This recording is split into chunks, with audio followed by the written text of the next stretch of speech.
নমস্কার, আজকেও চলে এসেছি আজকের ইতিহাস নিয়ে। প্রতিদিনের মতো নিয়মিত ইতিহাসের শর্ট কোশ্চেনগুলো দেখে নেবো আজকে কী রয়েছে।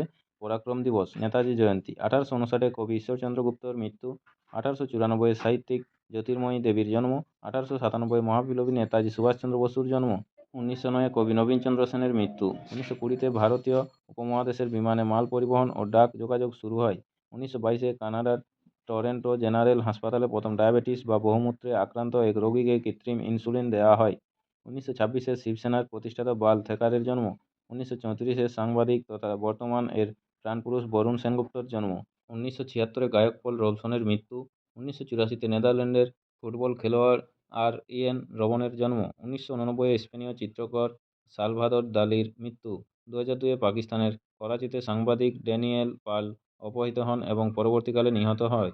নমস্কার, আজকের ইতিহাস এই পর্যন্তই। পরের ইতিহাসটি পেতে চ্যানেলটিতে সাবস্ক্রাইব করে পাশে থাকা বেল আইকনটি অল করে রাখুন। সবাই ভালো থাকুন, সুস্থ থাকুন। দেখা হচ্ছে পরের আপডেট ইতিহাসে।